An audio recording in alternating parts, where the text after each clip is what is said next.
If one of the theaters in my town received Meet the Blacks, Norm of the North, and 9 Lives, then why wouldn't it take a chance on the wildlife? Yay!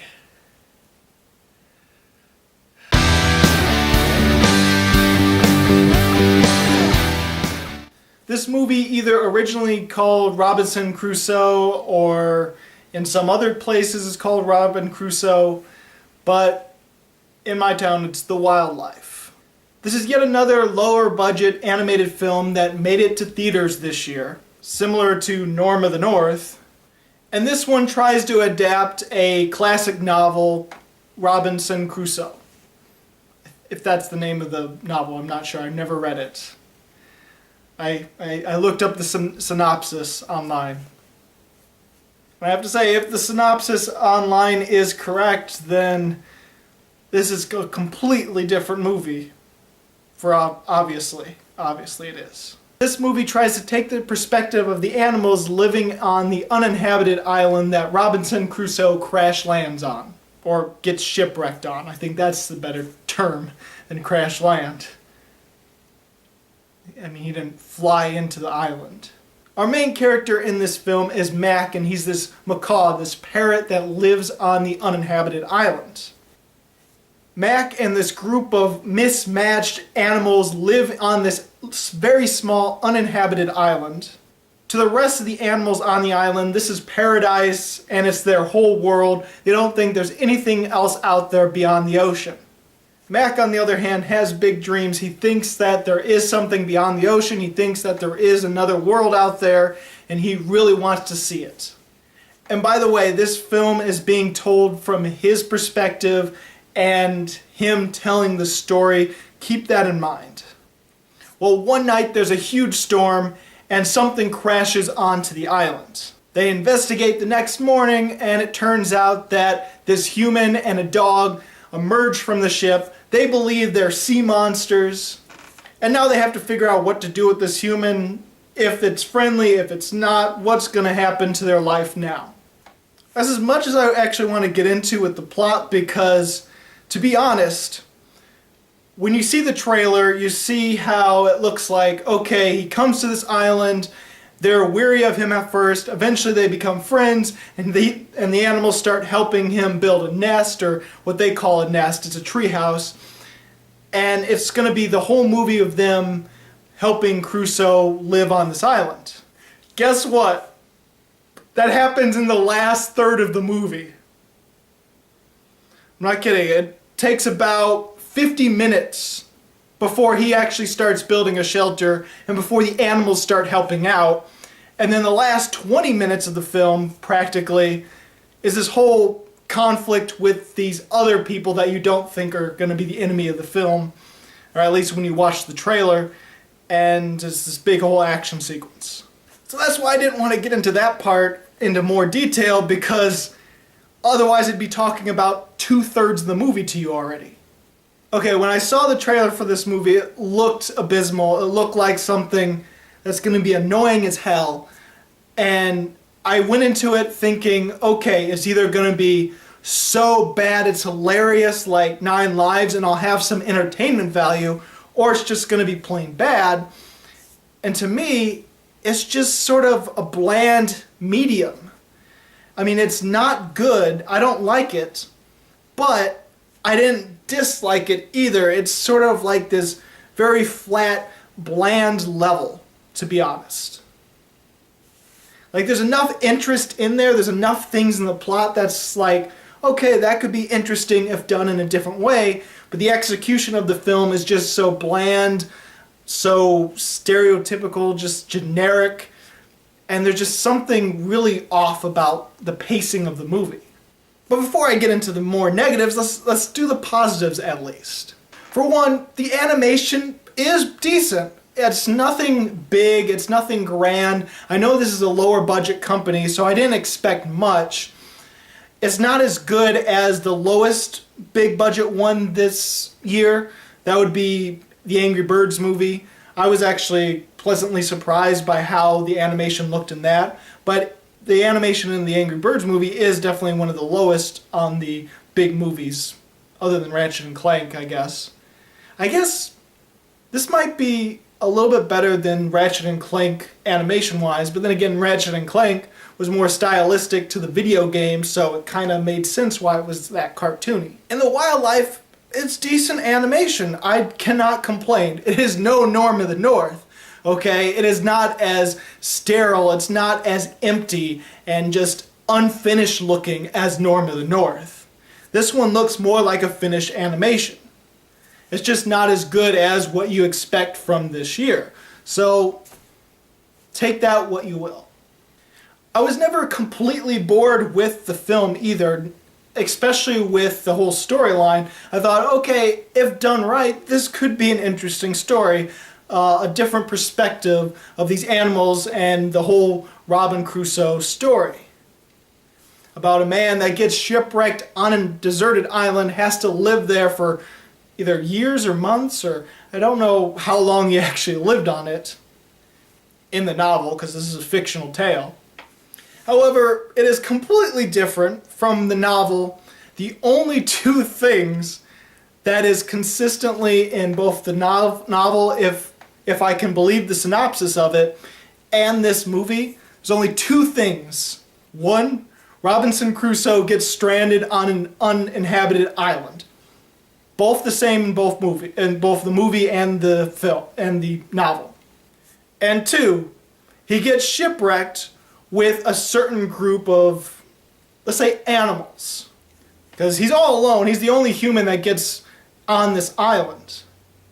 However, he ends up with a dog who's his companion and two cats, which I didn't mention earlier because, well, in this one, the cats are the villains. That's about it. Not even the animals are the same. I think in the synopsis it said something about either seals and penguins or something like that being the only animals on the island. And in the animation, well, neither of those are even on the island at all.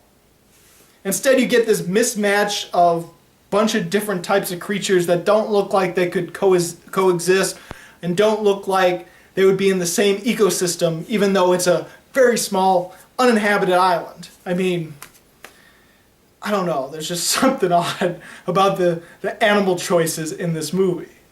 But for what it's worth, I thought the story was decent enough to be somewhat entertaining and nothing too, oh, this is so horrible and boring. And I thought the voice acting was pretty decent as well. I wouldn't say it was anything great, but I wouldn't say that there was a lot of it that was awful. There was some pretty awful voice acting. Now, not awful in some of the worst voice acting you've ever heard, but there is a bit of a mismatch with what's going on in the film and how the voices act and how their emotions are. They don't match up sometimes. The only ones that were pretty consistent with actually matching and feeling like they're within the same scene that we're supposed to be in is Robinson Crusoe's voice actor, Mac's voice actor, who's the parrot, the two evil cats, and the other bird on the island, this little teeny bird, I think, is it Kiki her name is? I think it's Kiki. They're the only ones that were the most consistent and the most notable of being decent and being, like, acceptable, basically. Like, nothing grand, nothing great, just acceptable. The others either was just inconsistent with the emotions and what they're supposed to feel in the scene, or they just annoyed me with their voice or their characters. Yeah, I wasn't really fond of a lot of side characters in this movie. They were more annoying rather than adorable or just sort of... yeah, they're just more annoying to me. And I have to say, the villains in this movie are extremely dastardly and just completely evil. Like, there's no doubt in your mind that these people aren't evil, these cats, in this film. The first thing they do, as soon as they get on the island, all they're thinking about is how to get revenge on the human, Robinson Crusoe, and looking at all the animals and like, oh, no one has noticed that we're on the island yet. We're still invisible to everyone. And the first plan is to stay and wait and pick them off literally kill them one by one. That is the first thing that the cats plan as soon as they're on the island. To kill everyone one at a time. As if they're some serial killer from a slasher film. We've got the upper claw. No one knows we're here, which means we take our time and we pick them off one by one. Despite them being completely evil and me being able to buy it completely, at the same time their motivations are a little muddled and there's no real motivation to why they hate Robin Crusoe so much. I mean, yeah, he told him to get down into the lower decks and to stay there, but they're also trying to steal the chickens and eat the chickens in the boat. But then again, were they pets of the sailors in the boat? Because it doesn't seem like it. They seem scruffy, as if they were stowaways on the ship, and they act as though that the ship is their home. This is all at the beginning of the film. So maybe they were stowaways or one of the pets from the crew members, but none of the crew members acknowledge it except for Robin Crusoe, who then sees them trying to steal the chicken and instead of throwing him overboard just throws him into the lower deck. So if they were stowaways, wouldn't you just throw the cats off the boat? I know that sounds cruel, but in the ocean you only have a short amount of food supply, so it's like, okay, maybe I'm overthinking this. This is a freaking animated film that was not meant to be thought about this way. Because you also gotta wonder, if they are crew members' pets, then aren't they getting fed by the other crew members? Don't they have food of their own? They don't have to steal the chicken. They act as though they're not getting fed at all and they're just trying to survive on this ship. And it's just, I don't know, it just doesn't work because they don't really establish anything except that they're not getting food apparently. But are they stowaways? Are they pets? If they're stowaways, why don't they just get thrown overboard when they get caught? And if they're pets, then why are they not getting food? And then how have they lived on this ship for so long? And just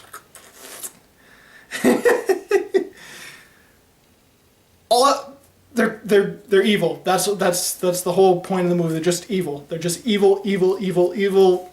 And there's typical evil cats in an animated film where the cats are the villains. Oh yeah, there are pirates in this film. But if you watch the trailer thinking the pirates are the bad guys, well, you're going to be sorely disappointed because the pirates are only at the beginning of the film before the whole tale is spun, because that's towards the end of the film when someone finds Robin Crusoe. The pirates do. And it starts off with them bringing him to a ship, and then Mac, the parrot, also being there.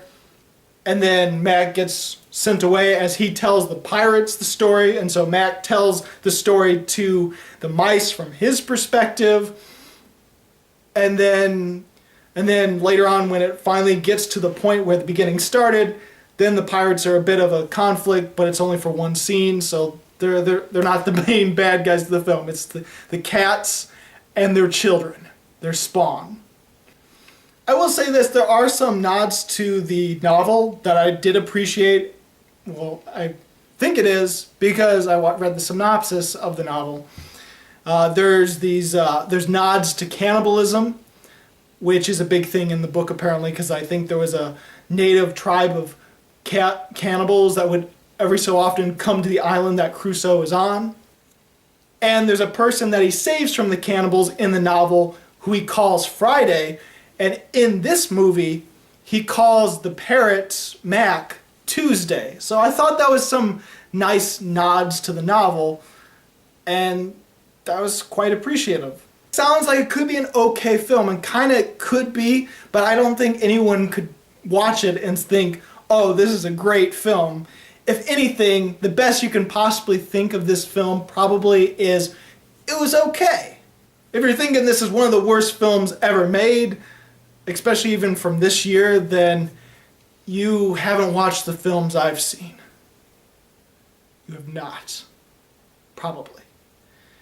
I've seen some really far worse contenders for worst of the year. But as far as bad goes, it's just sort of bland, and there really isn't any emotional stock in the film. It's just more of, let's just keep the plot going, and just sort of, it just sort of exists. That's the best way I can describe this movie. It just sort of exists. And for the most part, it's acceptable. And for the worst part, it's just sort of meh and bland. A lot of the side characters are pretty annoying. There's one with a very shrieky voice that almost resembles, what is that one rip-off of the Cars? I never saw it, but I've seen scenes, and I've heard her voice, and it almost has that high-pitched shrieking. Shoot, what is it? I'll think of it later and put it down in the subtitle. Get you guys out of there! We have to do something! Oh no! Oh, we're in big trouble! Tango! Over here! Jump! Stand back, Abby! Hurry! He's right behind you! Often the pacing felt a little slow, and it took a while to actually get to the point and get to the meat of the story, if you can even say it's the meat of the story. Plus, if you think about how this whole film, this whole animated film, is told from this perspective of Mac the Parrot, who is also known as Tuesday the Parrot. Listen, you two want to hear the true tale of Robinson Crusoe? Well, there's certain parts in this film that you think, well, he wasn't there for that. How would he know that? Did Crusoe actually tell him this story? If not, how did he know that? How does he know what's happening to the cats on Cursed Island? Did he embellish this? Did he make this up? Is he an unreliable narrator? I think that's too smart of an analysis for this film. I think they just kind of forgot that it was being told from his perspective, and so they added scenes that they needed to because they needed to tell the story. To give you a better example of how there doesn't feel like there's a good emotional tone to the film, and how some of the actors or the voice actors almost are just reading lines. I mean, it's not like boring monotone reading lines, but reading lines almost not realizing what these words are for the scene and not really acting upon the words and the situation that they're going through. Halfway into the film, literally halfway into the film, there's a main character death. I will not mention who that person is, but there's a character that dies and another character that everyone else believes is dead as well. So there's two people that everyone believes is dead in this one scene in the very middle of the film. Obviously, in any other big studio animated film, well, not everyone, but most of them, especially if it's like a Pixar or a DreamWorks or something along those lines, or even a Disney, there would be this emotional scene where everyone is mourning the loss of this possible death of these two characters. And the animation itself, the characters themselves, the way they move, and how the scene plays out, everything visually looks like, okay, this is what you'd expect from such a scene. However, the voice acting itself almost is like, oh, so-and-so's dead. Okay, let's move on. Like, in that kind of, it's so weird. It just feels so out of place and feels like they didn't really give a big effort. But then again, this is a lower budget wildlife. I guess they didn't care that much about the project. But there's a lot of things like that where it just sort of mismatch, and there's scenes where it's like, okay, this could be more in depth. You can actually give a performance for this, but okay. Don't do that then, okay. Whatever. Now the only part that I was truly, truly entertained, not to the point of really liking it, but more along the lines of a 3-star level of entertainment, was the last action sequence of the film where these cats are attacking and they have to defend the home. And this is when it actually looks like this was definitely made for 3D, because there's a lot of moments where something is pointing at you. I mean, it's not like someone going, look over there, you know, but there's like a point or either a long beak or something sticking out that like swerves a little bit in view to like make you go, ugh. I mean, not forcefully like come right at you. It's just like there's like a long beak as characters are talking, and you just sort of, there's things like that. But towards the end of the film, when this climax, there's a lot of people sliding down in these rocks that are naturally curved and swerved in a way where you slide down them. And there's also this sort of well, there's fresh water on the top of this hill, and to do a sort of indoor plumbing sort of thing, they get a bunch of bamboo and branches and stuff and make sort of almost a water slide down to the treehouse. And so during these attacks, during the action, there's a lot of movement and a lot of them sliding down, trying to avoid, and a lot of slapstick humor and a lot of pretty interesting stuff towards the end of the film. And this is when it really feels like this was definitely made for 3D. If this was done with a bigger studio, with a bigger budget, this probably would have been a really entertaining part of the film. Instead, it's more of a 3-star level. But yeah, this is almost like The Boss feel to me. You know, the Melissa McCarthy movie that came out earlier this year, where you see the trailer, you're thinking, oh, it's all going to be about these Girl Scouts. It's all about, well, we're going to meet a bunch of interesting characters with different quirks? Is that? Yeah. Bunch of different characteristics of all these different Girl Scout troops, and everyone's going to have an individual thing, and we're going to learn about this, and they're going to grow. And it's not really about that at all. In a way, it almost feels like that, because when the trailer comes, you're like, oh, it's going to be about these animals helping Robinson Crusoe, sorry, I think I've been saying Robin the whole time. But Robinson Crusoe, it's going to be about all these animals helping him out to survive this uninhabited island. But it's really not about that at all. There's like 10 minutes of that in the film, if that. Anyway, I don't think this is a film that you should go rush out and see unless you're really, really excited for this. And I don't think this is a film where you can go into it hoping it's bad, wanting it to be hilariously bad. If you want to look for a film like that, go see 9 Lives instead. That would probably be more entertaining on that level of so bad that it's hilariously entertaining. This is not like that. This is more of a I don't think it's really bad. I don't think this is an abysmal movie, but it's not really that entertaining because of how the pacing is, how everything's done. The voice acting here and there is just so mismatched. There's just things in it that are just so inconsistent that I can see people saying it as bad, but I don't think it's one of the worst films of the year. This is no Norm of the North, or Meet the Blacks, or God's Not Dead, or Dirty Grandpa, or any of those films. No, for me, The Wildlife is a solid 2.